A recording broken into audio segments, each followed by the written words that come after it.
ছাত্ৰ-ছাত্ৰীসকল মই মৌচুমী তোমালোক সকলোকে জনাক মৌচুমী ইংক ক্লাছলৈ স্বাগতম জনাইছোঁ। আজি আলোচনা কৰিবলৈ লৈছোঁ BA থাৰ্ড ছেমিষ্টাৰ ডিব্ৰুগড় ইউনিভাৰ্চিটিৰ ইউনিট নম্বৰ 2ৰ এটা কুৱেশ্যন। লগতে এই কুৱেশ্যনটো যিখিনি অট'নমাছ ইউনিভাৰ্চিটিৰ ষ্টুডেণ্ট আছা like the BN college Guwahati ইউনিভাৰ্চিটিৰ আণ্ডাৰত আগতে আছিলে, কিন্তু এতিয়া অট'নমাছ চিলেবাছ তেওঁলোকক দিয়া হৈছে। লগতে নগাঁও কলেজৰতো এই ইউনিটটো ইম্পৰ্টেণ্ট হ'ব। গতিকে তোমালোকৰ যাৰ যাৰ চিলেবাছত এই টপিকটো আছে তোমালোকে এই ছেমিষ্টাৰটোত পঢ়িব পাৰিবা। এতিয়া আমাক এই পেপাৰখন হৈছে মেথমেটিকেল ইকনমিক্স। যেতিয়া আমি মেথমেটিকেল ইকনমিক্স কৰোঁ, মেথমেটিকেল ইকনমিক্স নামটোৱে হৈছে মেথমেটিকেল ইকনমিক্স, সেইটো ভালকৈ বুজিব লাগিব। আমাক ইয়াত প্ৰপাৰ যিটো আমাৰ মেথমেটিক্স, আমাৰ ইয়াত কোনো ধৰণৰ জিঅ'মেট্ৰি নাই, ট্ৰিকোন'মেট্ৰি নাই, এনেকুৱা ধৰণৰ কনচেপ্টবিলাক নাই। কিন্তু মেথমেটিক্সৰ যিখিনি কনচেপ্ট, সেই কনচেপ্টখিনি আমি ইকনমিক্সৰ যিখিনি কনচেপ্ট, সেই ইকনমিক্সৰ কনচেপ্টবিলাক আমি মেথমেটিকেলি প্ৰুভ কৰিব লাগে বা আমি মেথছৰ টাৰ্মছত সেইখিনি ছল্ভ কৰিব লাগে। ঠিক আছে? এতিয়া এই কুৱেশ্যনটো তেনেকুৱা এটা টাইপছৰ এটা কুৱেশ্যন হয়। মই বেলেগ বেলেগ টাইপছৰ কুৱেশ্যনখিনি কৰাই যাম, তোমালোকে ভালদৰে চাবা। কেতিয়াবা কুৱেশ্যনটো ভালদৰে পঢ়াটো ইম্পৰ্টেণ্ট হয়। কুৱেশ্যনটোৱে কি বিচাৰিছে, তুমি কুৱেশ্যনটো পঢ়ি গম পাব লাগিব যে এই কুৱেশ্যনটো আমাক কি বিচাৰিছে। এই কুৱেশ্যনটো চাবা, if the total utility function is U equal to 2 √Q plus 4Q, does it represent diminishing marginal utility given reason? এতিয়া এই কুৱেশ্যনটোত আমাক কি কৰিব লাগে ডাইৰেক্টলি দিয়া নাই, কিন্তু এটা কথা কৈছে যে এই ফাংচনটোৱে ডিমিনিছিং মাৰ্জিনেল ইউটিলিটিটো ৰিপ্ৰেজেণ্ট কৰে নে, যদি কৰে তাৰ কাৰণটোও দিছে। ঠিক আছে? এতিয়া আমি চোৱা সলিউশ্যনলৈ যেতিয়া আমি যাম, অ'কে, এতিয়া আমাক যোনটো ফাংচন দিয়া হৈছে, গিভেন ফাংচনটো আমি প্ৰথমতে লিখি ল'ম। আমাক এটা ফাংচন দিছে, total utility function U equal to 2Q √Q 4Q। মই এই কুৱেশ্যনটো চিলেক্ট কৰা বহুত কাৰণ আছে। √over থাকিলে বহুতে ভয় কৰে, √over থাকিলে আমি ভয় কৰিব নালাগে। ঠিক আছে? মই সহজকৈ আৰু এবাৰ লিখি দিওঁ।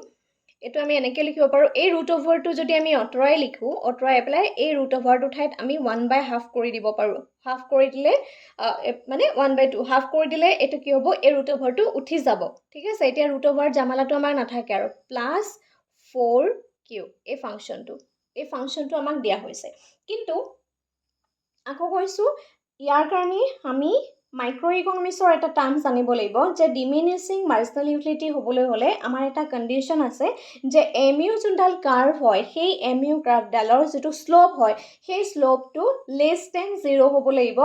আমি জানো যে মাৰ্জিনেল ইউটিলিটি যোনডাল কাৰ্ভ হয়, সেই মাৰ্জিনেল ইউটিলিটি কাৰ্ভডাল কি হয়, এটা সময়ত 0 হয়, 0ৰ পিছত নিগেটিভত যায়, হয়নে? মাৰ্জিনেল ইউটিলিটি সেইটো আমি পঢ়ি আহিছোঁ।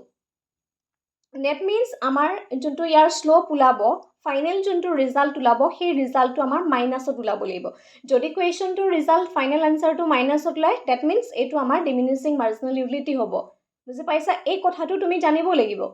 বুজি পালানে? আৰু মেথছ কেতিয়াও মুখস্থ কৰা বস্তু নহয়, সেইকাৰণে পৰীক্ষাত বিভিন্ন ধৰণৰ এনেধৰণৰ এপ্লিকেশ্যন বেছড কুৱেশ্যন আহিব পাৰে। গতিকে প্ৰত্যেকটো কুৱেশ্যন আমি বুজি পাব লাগিব। আৰু এই কুৱেশ্যনখিনি এইটো ছেমিষ্টাৰতে যে প্ৰয়োজন হয় সেইটো নহয়। ইন ফিউচাৰ তোমালোকে যেতিয়া নেটৰ পৰীক্ষা দিবা, তেতিয়াও তোমালোকৰ এই কুৱেশ্যনখিনিৰ ওপৰত বেছ কৰি এনেধৰণৰ কুৱেশ্যন আহিব। গতিকে তোমালোকৰ কনচেপ্টটো ক্লিয়াৰ হোৱাটো বহুত বেছি ইম্পৰ্টেণ্ট। এতিয়া আমাৰ যিটো ডিমিনিছিং মাৰ্জিনেল ইউটিলিটি আছে, তাৰ কাৰণে তুমি লিখিব লাগিব ফৰ দিছ, এইখিনি লিখিব লাগিব দেই, ফৰ দিছ ফাংচন মই মাৰ্জিনেল ইউটিলিটিটো MU বুলিয়ে লিখিছোঁ দেই, MU will diminish only when the slope of MU less than 0. এটা less than 0 মানে MU যোনটো শ্লোপ, ঠিক আছে, MU শ্লোপটো less than 0 বুলি কৈছে। MU শ্লোপটো less than 0 বুলি কোৱা মানে আমি গম পাইছোঁ যে তাৰ ভেলুটো কিহত ওলাব লাগিব, মাইনাছত ওলাব লাগিব। এতিয়া চাবা, আমাক এটা কি দিয়া হৈছে, টোটেল ইউটিলিটি ফাংচন দিয়া হৈছে। সেই টোটেল ইউটিলিটি ফাংচনটোক আমি প্ৰথমতে কিহলৈ লৈ যাব লাগিব, মাৰ্জিনেল ইউটিলিটিলৈ লৈ যাব লাগিব। ঠিক আছে?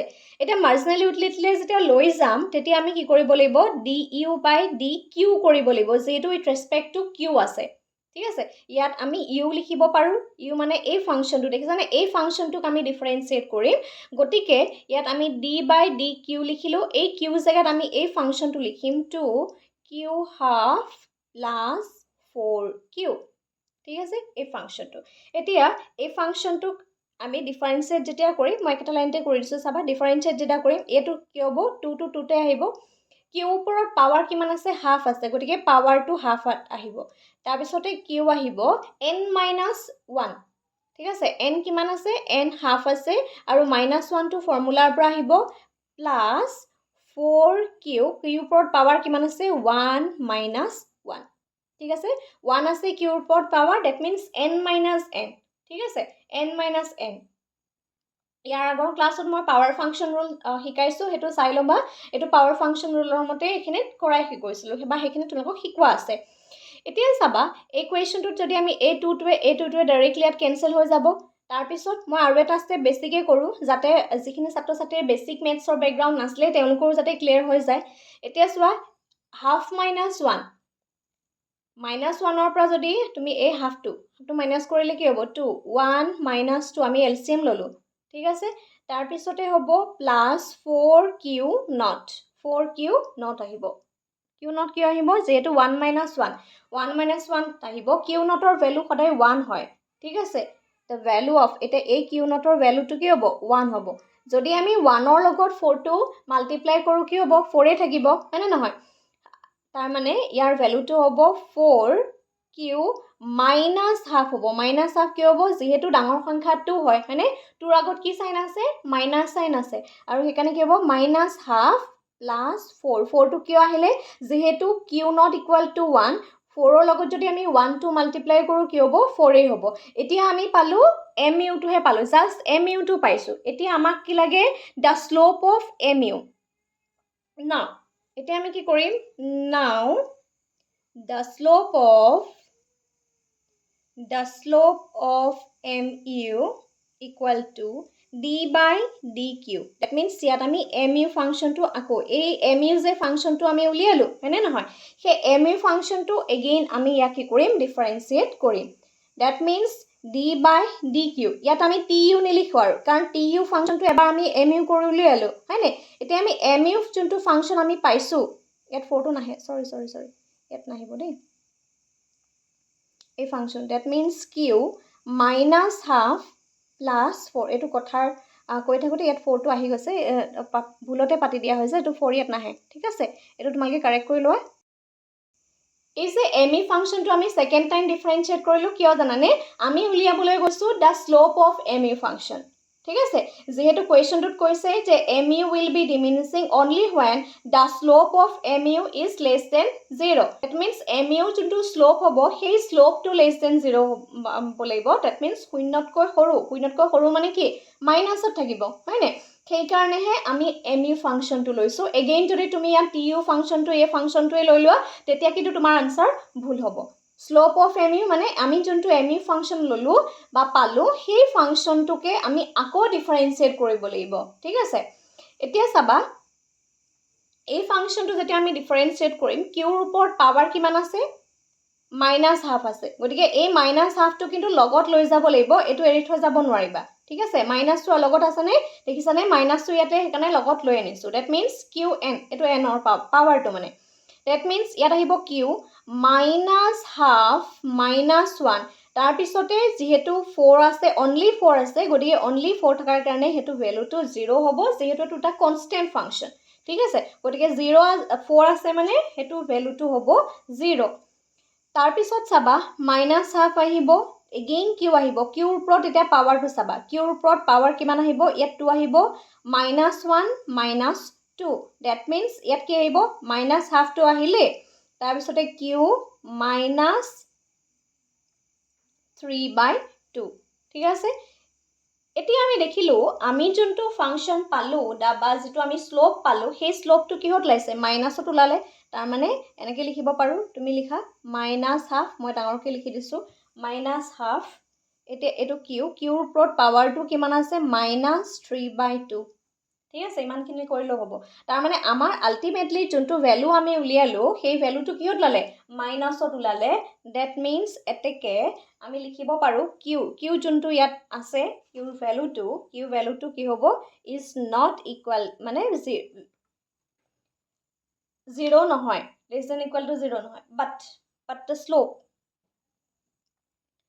slope of mu is less than 0. mu slope to less than 0 হৈছে তাৰমানে এই slope to কিহত ওলাইছে আমাৰ মাইনাছত ওলাইছে নে তাৰমানে less than 0 হৈছে so এনেকৈ লিখিব লাগিব the given function represent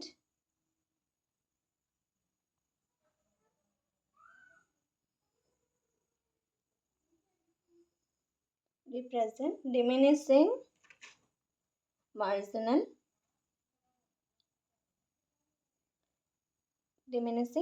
utility দেখিছানে এই শ্লোপটো আমাক ৰিপ্ৰেজেন্ট কৰিছে যে এইটো ডিমিনিশিং মাৰ্জিনাল ইউটিলিটি হয় কাৰণ এইটো নিগেটিভত ওলাইছে যেতিয়া আমাৰ মাইনাছত ওলাব আমি গম পালো যে তাৰ যিটো শ্লোপ হয় the slope is it is negatively slope ঠিক আছে এইখিনি আসলে কনসেপ্টটো যদি তোমালোকে আমাৰ লগত গোটেই পেপাৰখন শিকিব বিচাৰিছা স্ক্ৰীনত যোনটো WhatsApp নাম্বাৰ দিয়া আছে তাত তোমালোকে কন্টাক্ট কৰিব পাৰিবা তোমাৰ নাম আৰু কলেজৰ নাম মেনশন কৰিবা আৰু এটা মিনিমাম এমাউন্টৰ সাবস্ক্ৰিপশন ফিজ পেমেন্ট কৰাৰ পিছত আমাৰ গোটেই কোৰ্সটো তোমালোকে জয়েন হ'ব পাৰিবা অনলি মেথছৰ পেপাৰখনতে তোমালোকে 140 প্লাস ভিডিও লাভ কৰিবা আজিলৈ ভিডিওটো ইমানেই ধন্যবাদ